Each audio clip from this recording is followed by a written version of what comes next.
നമസ്കാരം. എത്യോപ്യയിലെ ഹെയ്ലി ഗബ്ബി അഗ്നിപർവ്വതം പൊട്ടി വലിയ നാശനഷ്ടങ്ങൾ ഉണ്ടായിരിക്കുന്നു.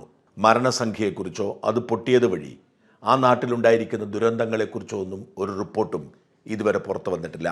നമുക്കിതുവരെ മനസ്സിലാക്കാൻ കഴിയുന്ന കാര്യം ഏതാണ്ട് 14 കിലോമീറ്ററിന് മുകളിലേക്ക് പുകപടലങ്ങൾ ഉയർന്നു എന്നാണ്. അതിന് മറ്റൊരു കണക്ക് 15,000-നും 20,000-നും അടി ഉയരെ എന്നാണ്. അത്രയും ഉയരെ എത്തിയിരിക്കുന്ന പുകപടലങ്ങൾ ഇനി ഒരുപക്ഷെ 45,000 അടി വരെ ഉയരത്തിലേക്ക് വളരാനുള്ള സാധ്യതയുണ്ട്. ആ പുകപടലങ്ങൾ കാറ്റടിച്ച് അതിവേഗതയിൽ 100 മുതൽ 120 കിലോമീറ്റർ വരെ വേഗതയിൽ നീങ്ങുന്നത് വടക്കേ ഇന്ത്യ ലക്ഷ്യമാക്കിയാണ്. ഇത്തരം പ്രകൃതി ദുരന്തങ്ങൾ തീരുമാനിക്കപ്പെടുമ്പോൾ അതെങ്ങോട്ട് പോകുന്നു എന്നതൊക്കെ കാറ്റിൻ്റെ ദിശ അനുസരിച്ചാണ്. അങ്ങനെ വടക്കേ ഇന്ത്യ ലക്ഷ്യമാക്കി അതെത്തുന്നു.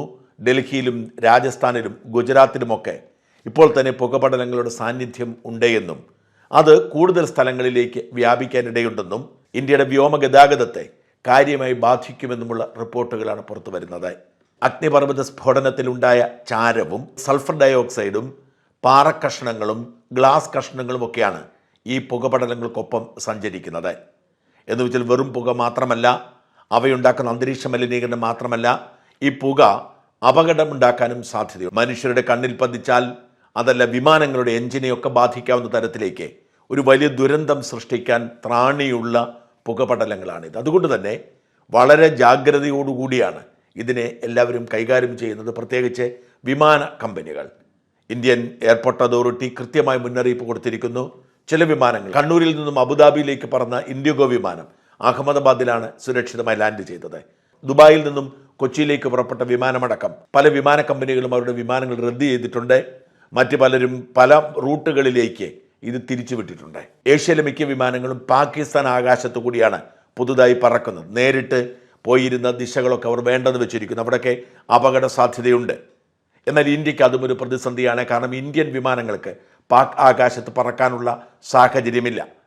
അതുകൊണ്ട് ഏറ്റവും കൂടുതൽ ഇതിൻ്റെ ദുരന്തം അനുഭവിക്കാൻ പോകുന്നത് നമ്മളായിരിക്കും. ഈ പുകപടലങ്ങൾ എന്നടങ്ങും, ഇതിനിയും ദുരന്തമായി മാറുമോ എന്നതൊക്കെ അനുസരിച്ചായിരിക്കും വരും ദിവസങ്ങളിൽ സംഭവിക്കുന്നത്. എന്തായാലും ഗൾഫ് സെക്ടറിലടക്കം ഇന്ത്യയിൽ നിന്ന് പുറപ്പെടുന്ന വിമാനങ്ങളൊക്കെ തന്നെ വൈകുകയോ റദ്ദാവുകയോ ചെയ്യാനുള്ള സാധ്യതയുണ്ട്.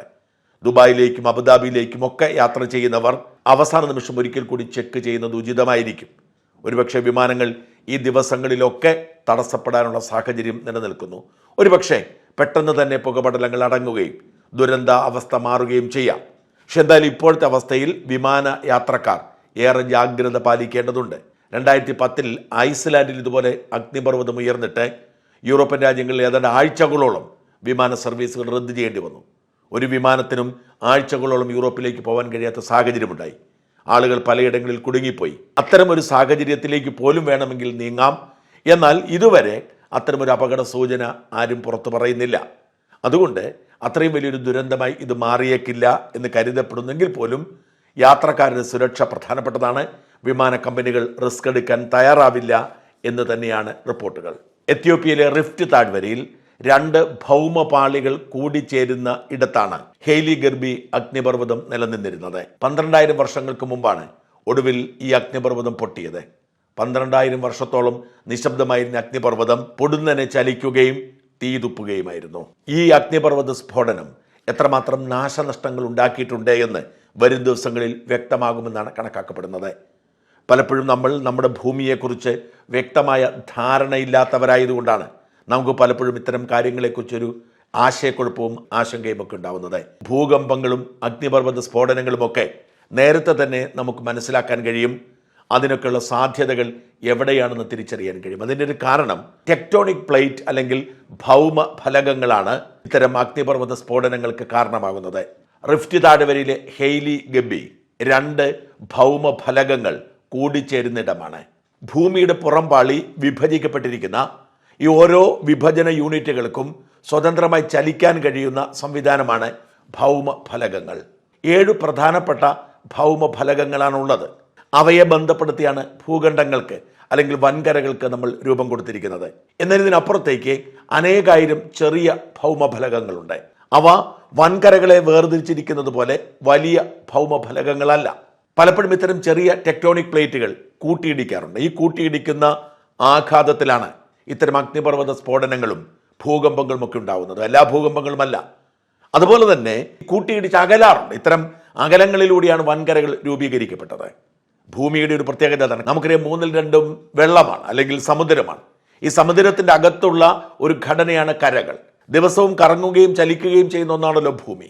ഇത്തരം ടെക്ടോണിക് പ്ലേറ്റുകൾ പരസ്പരം കൂട്ടിമുട്ടുമ്പോൾ ഒന്ന് മറ്റൊന്നിന് മുകളിലായി പോകുന്ന സാഹചര്യം ഉണ്ടാവാറുണ്ട്. ഇതൊക്കെ നൂറ്റാണ്ടുകൾ കൊണ്ട് രൂപീകരിക്കപ്പെടുന്ന സമ്പ്രദായമാണ്.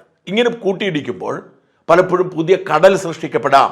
അതായത് കരയായിരുന്നിടം കടലായി മാറാം, അല്ലെങ്കിൽ വലിയ പർവ്വതങ്ങൾ സൃഷ്ടിക്കപ്പെടാം, അതുപോലെ പല ദ്വീപുകൾ സൃഷ്ടിക്കപ്പെടാം, രാജ്യങ്ങൾ സൃഷ്ടിക്കപ്പെടാം. ഇതൊക്കെയാണ് ഈ ഭൗമ പ്രതിഭാസം എന്ന് പറയുന്നത്. ടെക്ടോണിക് പ്ലേറ്റുകൾ കൂട്ടിയിടിച്ചാണ് ഹിമാലയ പർവ്വതം രൂപീകരിക്കപ്പെട്ടത് എന്ന് പല സാധാരണക്കാരും മനസ്സിലാക്കുന്നില്ല. പർവ്വതനിരകളും മലനിരകളും പലപ്പോഴായി രൂപീകരിക്കപ്പെട്ടത് ഈ ഒരു ഭൗമ പ്രക്രിയയിലൂടെയാണ്. ജപ്പാൻ എന്ന് പറയുന്ന രാജ്യത്തിൻ്റെ കാര്യം മാത്രമല്ല, അത് രൂപീകരിക്കപ്പെട്ടത് തന്നെ ടെക്ടോണിക് പ്ലേറ്റുകൾ കൂട്ടിയിടിച്ച് ഒന്ന് മറ്റൊന്നിൻ്റെ മുകളിലേക്ക് കയറിയപ്പോഴാണ്. അതുകൊണ്ടാണ് അഗ്നിപർവ്വത സൃഷ്ടിയാണ് ജപ്പാൻ എന്ന് പറയുന്നത്. ഒരു ഫലകം മറ്റൊന്നിൻ്റെ മുകളിൽ വരികയും അത് സമുദ്രത്തിലേക്ക് താഴുകയും അവിടെ നിന്ന് അതിൽ ചില ഭാഗങ്ങൾ ഉരുകി ആഴക്കടലിലേക്ക് പോയി മാഗ്മയായി ഉയർത്തെഴുന്നേറ്റ് അഗ്നിപർവ്വതം രൂപീകരിക്കപ്പെട്ടതിൻ്റെ തുടർച്ചയായി ഉണ്ടായതാണ് ജപ്പാൻ. ഈ ജപ്പാനിലും തുർക്കിയിലും കാലിഫോർണിയയിലും അമേരിക്കയിലെ കാലിഫോർണിയയിലുമൊക്കെ ഇത്തരം ഭൂകമ്പങ്ങൾ പതിവായിരിക്കുന്നത് അത് സൃഷ്ടിക്കപ്പെട്ട ഒരു പശ്ചാത്തലത്തിൻ്റെ പ്രത്യേകതയിലാണ്. മാത്രമല്ല ഇവിടെയൊക്കെ ഇത്തരം ഭൗമഫലകങ്ങൾ ഏറെയുണ്ട്. ഈ ഭൗമഫലകങ്ങളുടെ സാധ്യത കൂടുതലുള്ളിടത്താണ് അഗ്നിപർവ്വത സ്ഫോടനങ്ങളും ഭൂകമ്പങ്ങളും ഒക്കെ ഉണ്ടാവുന്നത്. ഭൂമിയുടെ ചരിത്രത്തിൽ എന്തെങ്കിലുമൊക്കെ സംഭവിച്ച വലിയ ഇത്തരം ആഘാതങ്ങളുടെ ഭാഗമായി പതിയെ പതിയെ രൂപപ്പെട്ടവയാണ് ഇവയൊക്കെ. വീണ്ടും ഒരിക്കൽ കൂടി അത് സംഭവിച്ചാൽ ഒരുപക്ഷെ കടലിൽ മുങ്ങിപ്പോയെന്ന് വരാം. അതുകൊണ്ട് 12,000 വർഷം മുമ്പായിരുന്നു ഈ പറയുന്ന ഹെയ്ലി ഗബ്ബിയിൽ അഗ്നിപർവ്വതം പൊട്ടിയത്. 12,000 വർഷത്തിന് ശേഷം വീണ്ടും ആവർത്തിച്ചു. അതുകൊണ്ട് തന്നെ ഇത്തരം ഭൗമഫലകങ്ങളുടെ സാന്നിധ്യമുള്ള ഇടങ്ങളിൽ എന്ന് വേണമെങ്കിലും ഇത്തരം ദുരന്തങ്ങൾ ഉണ്ടാവാം. അവ പതിയെ പതിയെ കടലിലേക്ക് താഴ്ന്നു പോയെന്ന് വരാം. പ്രകൃതിയുടെ പ്രതിഭാസം ഇതാണ്. എന്തായാലും എത്യോപ്യയിൽ ഉണ്ടായിരിക്കുന്ന അഗ്നിപർവ്വത സ്ഫോടനം ആശങ്കയോടുകൂടി തന്നെ നമ്മൾ കാണുന്നു. അതിൻ്റെ പുകപടലങ്ങൾ ഇന്ത്യയിലേക്ക് എത്തുന്നു. അത് കൈകാര്യം ചെയ്യാൻ ഇന്ത്യ തയ്യാറാവേണ്ടി വരും. പ്രത്യേകിച്ച് നമ്മൾ പരിശുദ്ധമെന്ന് കരുതുന്ന ഹിമാലയത്തിലേക്ക് ഈ പുകപടലങ്ങൾ എത്തുന്നതും ഇതിൻ്റെ പാറ കഷ്ണങ്ങൾ വീഴുന്നതുമൊക്കെ വലിയ തരത്തിൽ പാരിസ്ഥിതികാഘാതമുണ്ടാക്കും. എന്തായാലും ജാഗ്രതയോടെ ഇരിക്കുകയാണ്. മഹാരാഷ്ട്രയിലും ഗുജറാത്തിലും രാജസ്ഥാനിലും ഡൽഹിയിലുമൊക്കെ ഇതിൻ്റെ അനുരണനങ്ങൾ ഉണ്ടായേക്കുമെന്ന് കരുതി നമ്മളതിനെ കൈകാര്യം ചെയ്യാൻ തയ്യാറെടുത്തുകൊണ്ടിരിക്കുന്നു.